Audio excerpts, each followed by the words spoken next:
Hey guys, how are you all? Hope you all are doing well. तो as a Indian आपको कई बार ऐसा जानने का मन होता होगा कि इंडिया में शासन प्रणाली कैसे काम करती है, इंडिया की शासन व्यवस्था कैसी है। तो बेसिकली गाइस, आज की वीडियो में हम मोटी मोटी जानकारी एक माइंड में बनाने की कोशिश करेंगे इंडिया की शासन व्यवस्था के बारे में। तो गाइस, ऐसा मान लीजिए कि इंडिया एक स्कूल की तरह है और इस स्कूल को चलाने की जिम्मेदारी तीन भाइयों को सौंपी गई है। एक है विधायिका, एक है कार्यपालिका और एक है न्यायपालिका।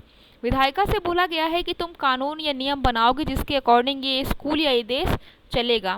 कार्यपालिका से बोला गया है कि तुम इस जो नियम विधायिका बनाएगी उसको तुम्हें लागू करना है इस स्कूल में, उसको तुम्हें देखना है कि पालन हो रहा है कि नहीं हो रहा है।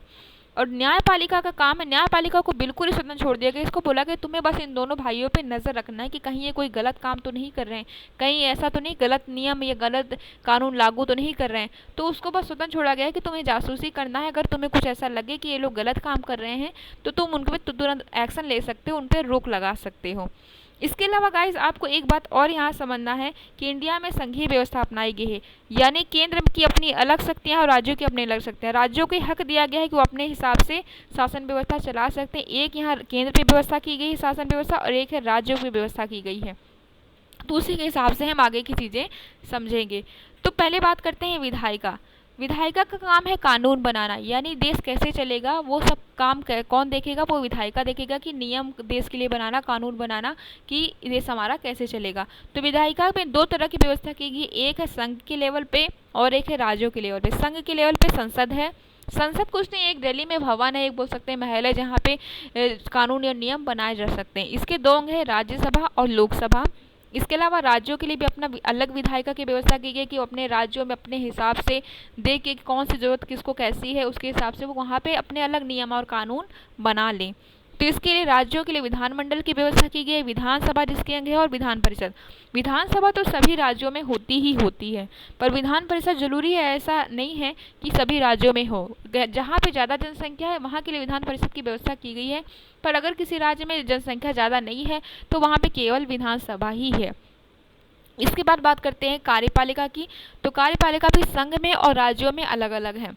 कार्यपालिका में वो सभी लोग आते हैं जो कानून को लागू करने वाले होते हैं, यानी कानून को लागू करने का काम कार्यपालिका का है। इसमें राष्ट्रपति से लेकर आईएएस जितने भी लोग होते हैं जो कानून को लागू करने वाले लोग होते हैं वो कार्यपालिका के अंडर में आते हैं, जैसे राष्ट्रपति, उपराष्ट्रपति, प्रधानमंत्री, मंत्रिपरिषद। इसके अलावा राज्यों के जो कार्यपालक है उसमें राज्यपाल, मुख्यमंत्री, मंत्रिपरिषद, यानी जितने भी लोग कानून को लागू करने वाले लोग होते हैं वे सभी कार्यपालिका के अंडर आते हैं। अब यहाँ पे एक बात ध्यान देने वाली है कि एक इंसान ऐसा हो सकता है कि एक टाइम पे संसद का भी भाग हो, यानी विधायिका का भी काम कर रहा हो और कार्यपालिका का भी काम कर रहा हो। जैसे प्रधानमंत्री है वो संसद में जाके एक टाइम पे बहस करता है तो विधायिका का अंग हो जाता है, कानून के ऊपर बहस करता है कि कौन सा कानून सही है कौन सा नहीं सही है, और फिर वही जो कानून लागू करने की बात आती है तो वही वो कानून लागू करता है।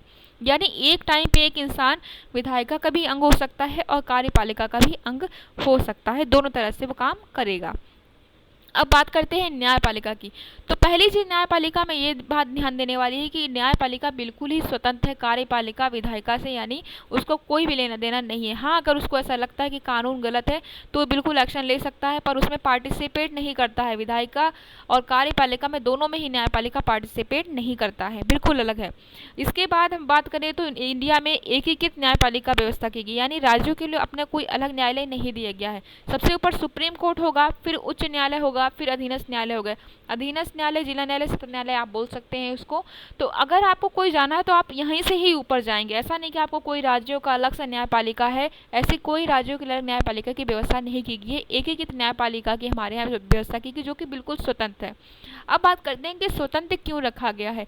जाहिर सी बात है कि अगर न्यायपालिका विधायिका या कार्यपालिका के साथ मिलकर काम करेगा तो हो सकता है वो भ्रष्ट हो जाए, हो सकता है बाहर जाके वो चाय पानी पिए हो फिर डिस्कस करें कि हाँ ये कानून लागू होना चाहिए या नहीं होना चाहिए।